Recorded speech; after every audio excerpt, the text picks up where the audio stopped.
Hello, welcome to Eat Right New Hampshire. I'm Christine Lauer, a registered licensed dietitian and a member of the New Hampshire Dietetic Association. And then the New Hampshire Dietetic Association is a member of the larger organization called the Academy of Nutrition and Dietetics.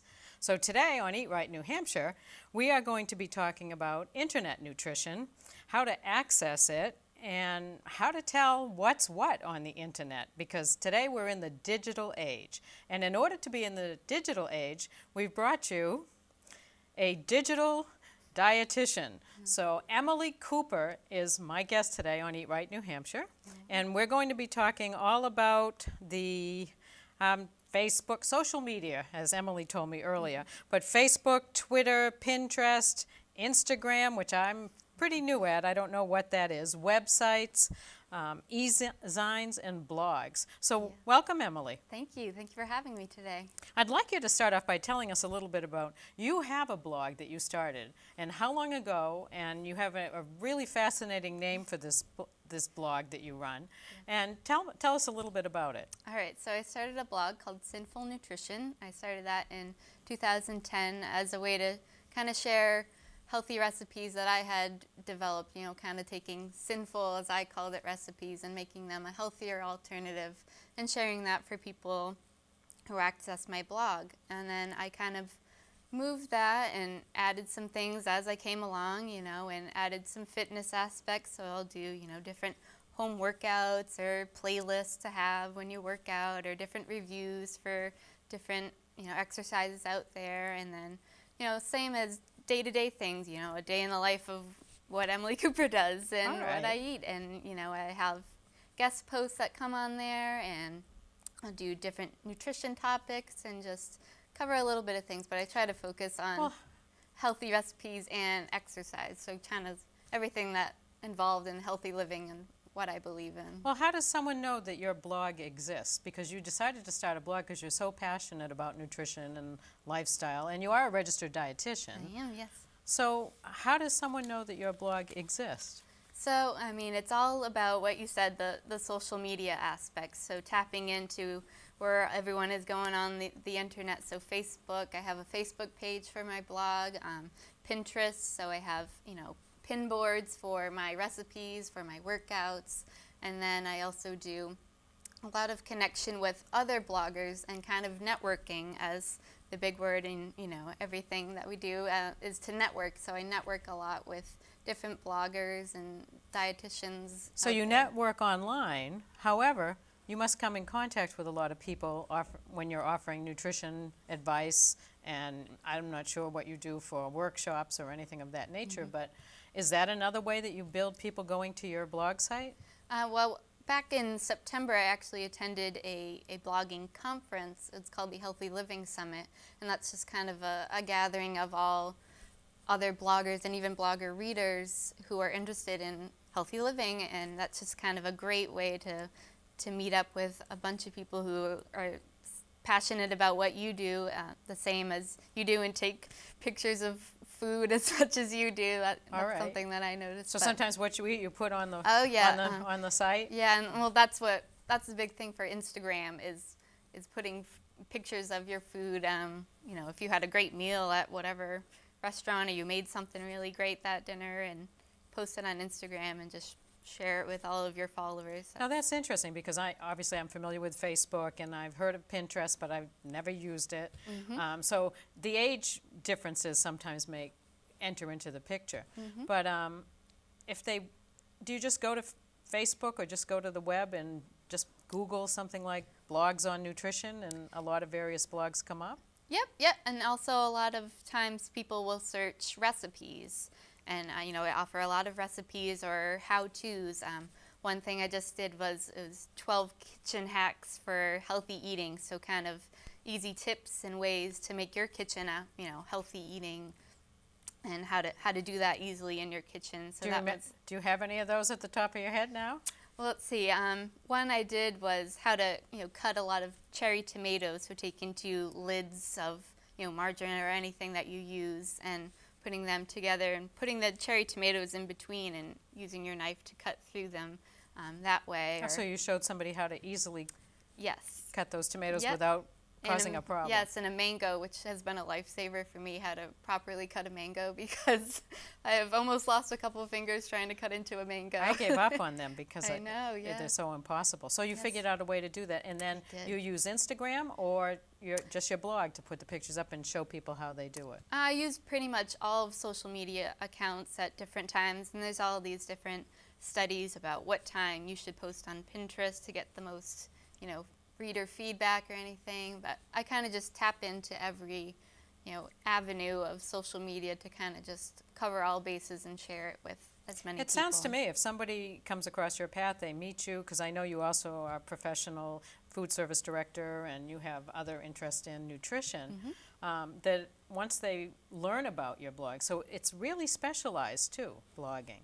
You, as you said earlier, you can go to the site that most interests you for other people that have more in common with how you would like to lead a healthy lifestyle. Right, yes. And there's lots of networks that you can search. Like I said, the Healthy Living Summit, that's kind of where I was introduced to local bloggers and different The Healthy people. Living Summit, was that something that New Hampshire sponsored?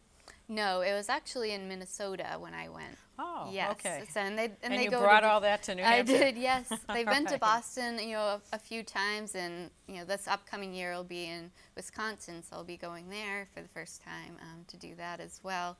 And I actually sat in and hosted a roundtable with a fellow dietitian, kind of about this topic and how RDs, are in the blogosphere or being online, and how they can kind of decipher different topics or serve, to the public interest, to kind of just break down all of these, diets or any products that are coming out to kind of So just. could someone send a question to you and Oh yes, ask you definitely. something? Yes, I always open that up for questions, comments, suggestions, anything that they kind of want, because I like to write what people want to read. I like to write what I want to read too. Right, But right. if something comes up, a lot of my friends will actually say, "Can you cover, this and this? Because I heard about this diet or this new product. Can you cover that on your blog?" And I say, "Yeah." So then you look it up and I do, yeah, and base your experience and put that Yes. on the page, and other people can gain that access. Exactly, yes. It's sort of very personalized too, even though it's on the internet per se, but they can access you.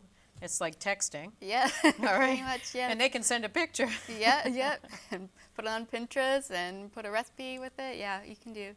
Now, I noticed, Yes. though, on your site when I checked Sinful Nutrition, that you had a guest blogger. Yes. So I found that interesting. Yes, it's just another way that I kind of network.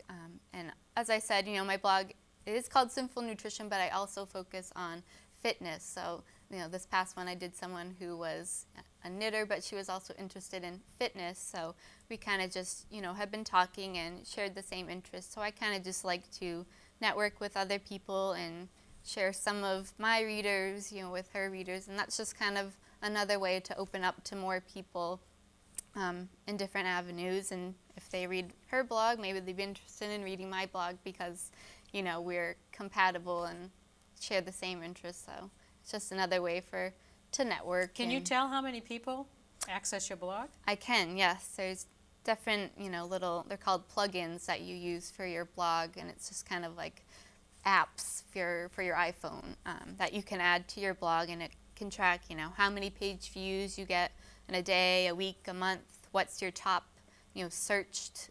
If someone did a Google search, what is bringing them to my site? So I can Right. see if there's a specific recipe or a topic that's bringing people in, and I can focus my blog on that. Then you can expand upon that Right, because you're giving yes. people what the majority are Right. looking for at that given point in time. Yes, and you can even do that on Facebook as well. You can see, what time people are going to my, the Facebook page or to the site at any time, or what day is the best.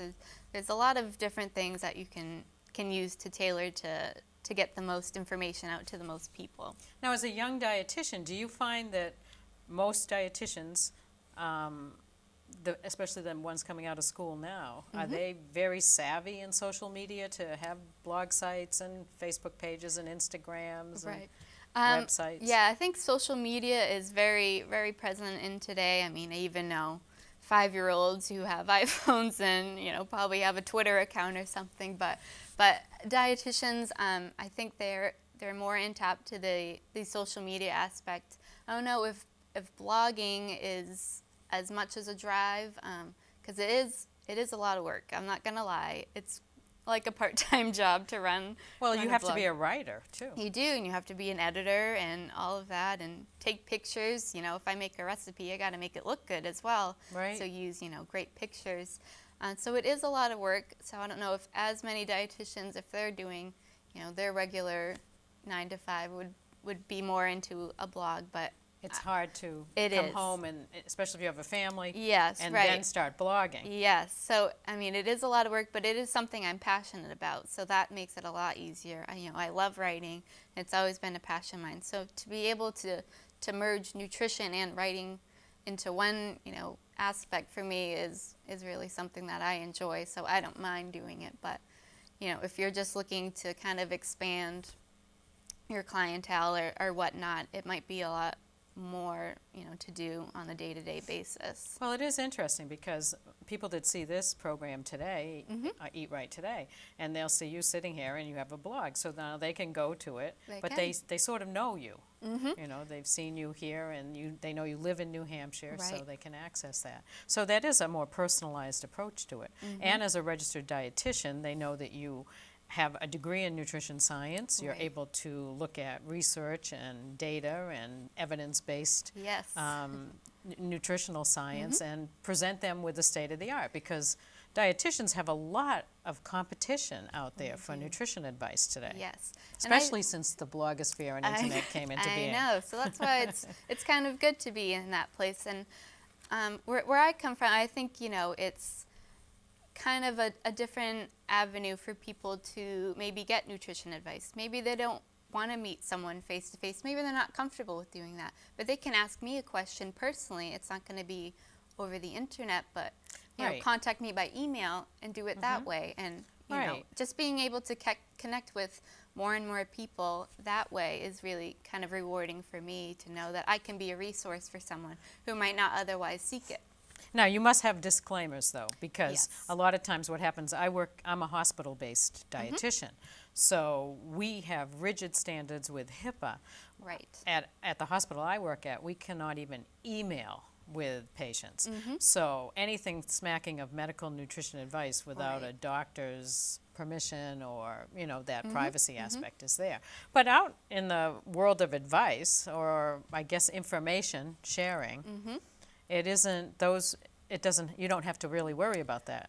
Right. Well, I don't offer a lot of specific nutrition advice on my blog, because that is kind of where you get into that, Okay. danger about providing specific medical, nutrition advice about that.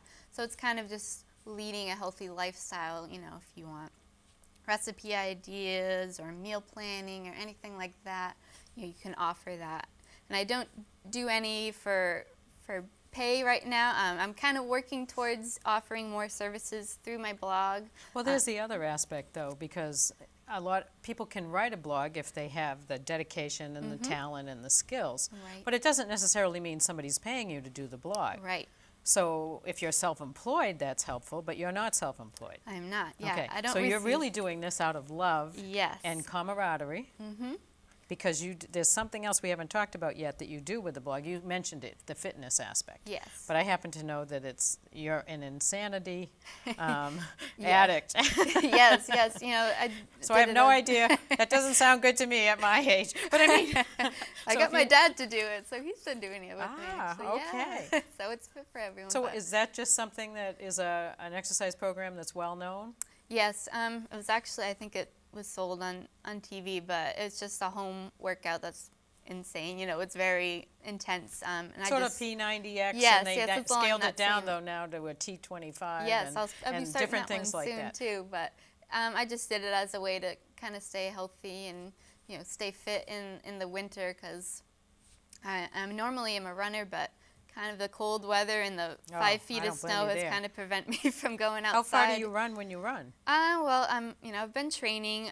The longest I've done is about 10 miles, but I'm training That's to a do lot. a half marathon first. But I haven't done any running really this winter, so that was kind of a way for me to stay active. So how long is this workout session on Insanity?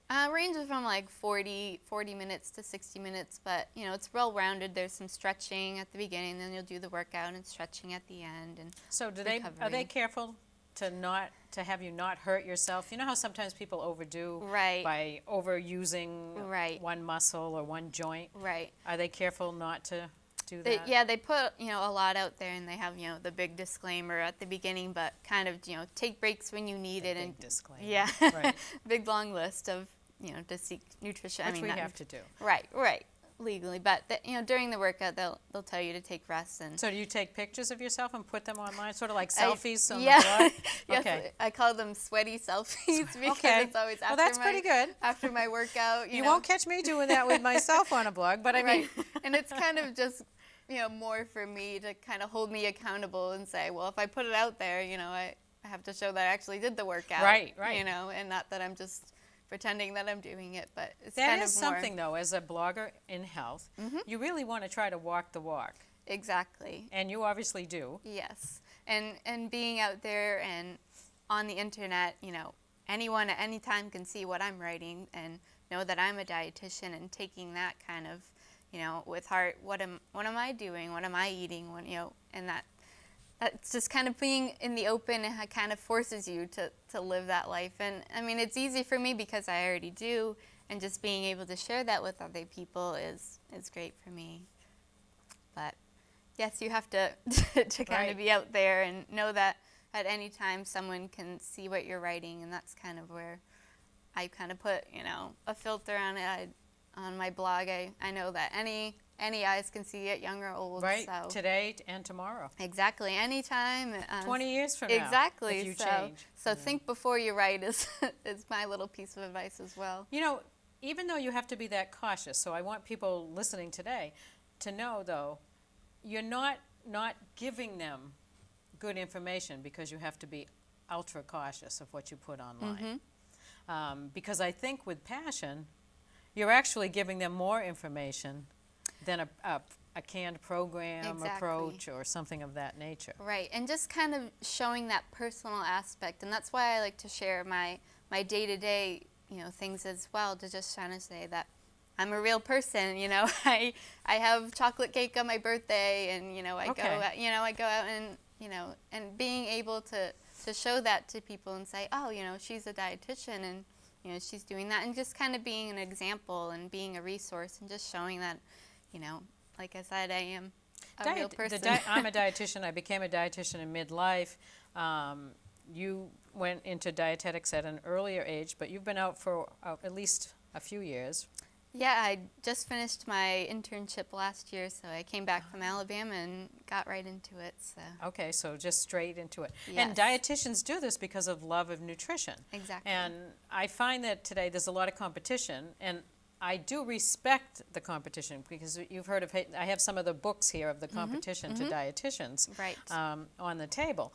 And I actually respect most of it, the information in there. Not all, I mean, because nothing is 100% right. Exactly. But it's interesting because when you Google nutrition or something of that nature, that's what comes up.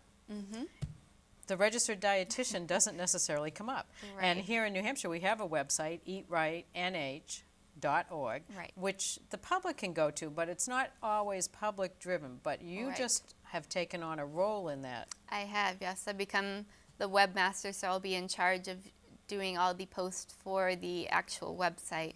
And I'm working more on doing more of the social media, so putting it out to Facebook or Twitter and all of that more in the future, but kind of getting my feet wet with taking over the website for now. And just So I don't want to put you on the spot, but can Yeah. the public go to there and ask questions? I don't know really yet. I mean, Right. We do have a contact page, and you can also, send an email to anyone on that contact page, ask general questions. If you have questions about anything, we are open to and questions. if you wanted to find a member of the New Hampshire Dietetic Association, you could go to that site. Right. And anybody who's a member. There may be other dietitians that are members of other states or not members at this Right. point, but most dietitians are all registered. And in New Hampshire, in order to practice in hospital settings, they have to be licensed. Right, yes. As well. So, and I Right. know you're in the process of that, although you're I am. in food service, you're a food service director. Right. So you don't necessarily need the license, I but don't. it doesn't hurt. Right. If you're already at the RD stage, might as well go and get the license as well. So I am working on that, just to have and for future endeavors, whatever may come. So it's something good to have, I think, yes. Now, do you have anything, we're sort of covered a little bit of the basis here, but why don't we just talk a little bit about what's happening in nutrition nowadays? Yeah, well, there's, a lot of push for the gluten-free diet and the paleo diet. Those are two things that I come across, day in and day out, and kind of just, deciphering that for people, like, is it healthy? What should I, follow? All of that. And that's kind of something that I've taken on with my blog as well, is covering a nutrition topic on, it could be a product, it could be a diet, it could just be. Do you review books as they come out I sometimes? do, yes. I'm actually going to be getting the Grain Brain soon. I don't, just to So I'm ahead of you on that. I know. I don't you have a already read- blog, though, but I did read this one. So. Yes, well, I'll be reading So that I'll be one looking soon. at your Sinful Yes. Nutrition blog to see what you think about that when Yes. it comes out. Yeah, so once a month, the first Friday of every month, I've just started to do a nutrition, what it's called a link up. So you host it with I do it with other dietitians or other people who are interested in nutrition who have a blog. Could be students or anything, anyone who's in the nutrition field. Wait a minute. A link up with other bloggers. Other bloggers who are either dietitians or. So you're all online at the same time and you're communicating with each other? Well, not quite. So, Okay. So the first Friday of every month, we'll cover a nutrition-related topic. So the one that I did this month was coconut oil. So I kind of just Very went through. popular topic. Right. So I kind of just went through and what is it? Is it good? Is it bad? Kind of giving my opinion and the research behind it as well. So that's. Can I ask your opinion on coconut oil? Yeah, I'm kind of indifferent. I've never tried coconut oil. I know that it's, healthier than the saturated fats, but I wouldn't say that it's a miracle food like, it is pronounced. It is a healthier alternative to butter, but I wouldn't say to add it in if you're not already. Well, it's interesting, and again, I don't have a blog, but with coconut oil, I love it as skin cream. Yes, that is It's something really I covered. great. And one of my friends said she uses a shaving cream, and I was like, I never thought it. She's like, skin cream is yes. excellent. If you have a little rash or something or a little eczema, it actually Yeah. helps a little Yes. bit on that because of the type of caprylic acid or types yeah. of acids, lauric acid, Yeah. and different things in the coconut. Yes, And- I did yeah. cover that on the topic as well. As to Did use you? it on Yeah, her see, I didn't skin. see that. So You have to go check it out now. No, but have to. going back to the link up, so I'll host a different nutrition topic, and so will all these other bloggers who I work with. And on the link up, it's a little link at the bottom of the page. So at the bottom of my post, I'll put the link up, and so will all of the other people who hosted it, and they'll put their So link if up they there. want more information, they can get Right. a different perspective on it or a different Well, it's topic, yeah, or- usually probably a different topic. So I covered, You did the coconut oil, they'll coconut. do some Yes, other type someone of else fat. would do, or- how many steps to get a day, and they'll put their link to their page on that. So anyone who reads my post can go to their different ones, or anyone who reads their post can go to all the different ones, and just kind of having it in a central location. So if you're looking for information on different topics, you can access it all right there. So that's a new, endeavor that I've taken on, and I really like it because, my day-to-day job isn't as scientifically nutrition-based. It's a lot with food and You have management. to feed a lot of people. I do, but yes. Young and- people and old. Yes, it's a lot of food and management, and not as much as what I learned in my undergrad for nutrition, because that was just kind of a way for me to stay on top of Keep things. that alive and Right, keep yes. that passion going. Exactly, yeah, and be able to share that information with anyone who is looking for it, and being able to get it from, a nutrition expert, who knows how to analyze all of that nutrition research and all of that, and look for the best ways to cover that topic. So that's, been great for me to be able to do that. And that's what's so nice about RDs, because you sort of, what their background is. They have a bachelor's degree in nutrition science. They have a 1-year advanced internship, which I call residency, because internships are usually while you're in college. Yeah, right. So I call it a residency, Okay. you know, where you actually go out and you practice in various settings. And you can be a decision maker. You know, you're not a cookie cutter person that just because this is one thing that's said, you look at it and you look into it and you have a varied opinion because you studied a different type of science, or Right. not a different type of science, but Yeah. you know, saw some recent studies and stuff. You can change your opinion. You're not stuck, Exactly. you know, in the past, or because sometimes we're a big organization too, so Yes. it moves a little slower to change. Right. You know, so it's there, but any given individual dietitian or groups of dietitian, like I belong to the dietitian is in integrative and functional medicine, functional okay. health. So that is, we're more, I guess I'll say we're more holistic, you know, real food oriented. Yes. We are familiar with a lot of the works done by Dr. Mark Hyman, who's a functional medicine doctor, and things like that. So there's groups within. Not everybody's exactly the same, so you can access who you like. Right. And I think, you know, being on the blogosphere, I can serve as what one of my professors always called is a nutrition gatekeeper. So, Okay, you know, yes. kind of being that, you know, avenue for, Oh, yeah. because as you said, there's a lot of information out there and there's a lot of false information, but there's also a lot of true information. And just Yes. kind of being that gatekeeper to say, you know, this is kind of the truth behind it, this is the research behind it, and this is my opinion on it, and kind of just being there to decipher all of that information, because there's so much coming out each and every day. I mean, Right. it's hard for us to keep up with it, let alone the public, you know, to keep up with everything that goes on. And this is actually the first time in human history that people actually had to question, well, what do I eat? Exactly, yes. It didn't exist. 100 years ago, no one asked you what food was or what it wasn't, or what to eat or what not to eat. It was whatever was in your land, your country, your state, whether you're in California Right. or Massachusetts, what was available, what was grown, what survived winters, and that's what you ate. Right. And now all of a sudden, everybody's confused. So I'm hoping we can help end that Yes. confusion at some Yes, point. and move back. Yeah, so it's a great position to be in, to kind of be with that movement and getting people to eat more real food, as you know we call it, and doing the local farmers market and getting kind of what's in season and just getting the best nutrition, and it's really the best taste, in my opinion.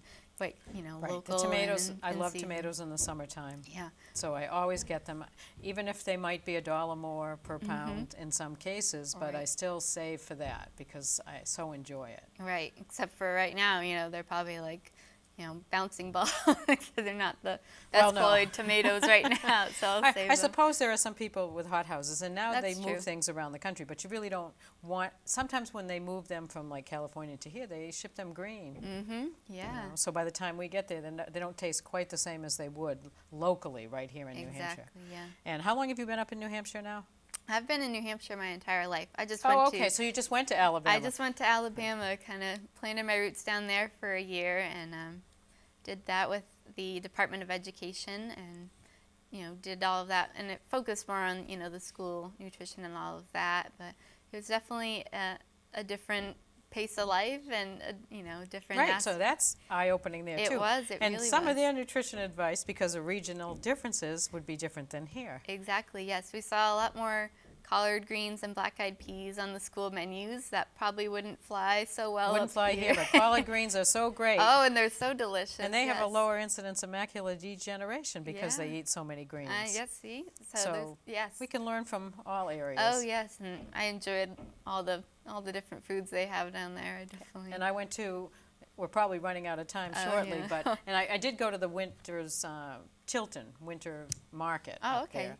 And they have a lot of different vendors, farmers, Mm-hmm. all kinds of products up there, from milk to cheese to carrots that were, you know, still available, not grown, but they put them Stored into them. storage and then they sell them. So I really enjoy that, and I like supporting the local farmer. Right, yeah. And that's kind of, you know, what I like to do. I live in Litchfield, and that's very You agricultural. have a lot We do, in that yeah. area. And I wish we had more of a farmer's market to kind of, you know, gather all of the local, you know, farmers in our area, because we do have a lot of farms, but they're not kind of in one area. So Right. I wish we did have more of that, but they're they're doing more CSAs or, shares that people can buy. In your area where you are. They are, yes. Right, right. So No, and I like to support, it's right in my backyard, so why not buy it from there? I know exactly where it's coming I mean, from. we love that we have access to supermarkets and everything's ready Right. and handy, but we still want to eat like our ancestors did Exactly, yes. every once in a while too. So Yes. do you have any final words before we finish up today? Anything that I missed that I didn't ask or that you've... No, just that, I'm out there. I'm open for questions or anything. If people want to cover any topics or any of that, Okay. and just know So that I'm again, that's available. Emily Cooper. Her blog is Sinful Nutrition. Sinful Nutrition. So if you have questions for her, if you have Send 'em questions my way. send them her way. And if you have questions for the New Hampshire Dietetic Association, it's eatrightnh.org, and we're glad to help you out. Any of the books over here, they're not written by registered dietitians, but it's just part of that field, and we hope to talk about these in relationship to dietetics as well in the future. So there's a lot more to come on Eat Right New Hampshire. So thank you for joining us today, and we all know health happens one bite at a time.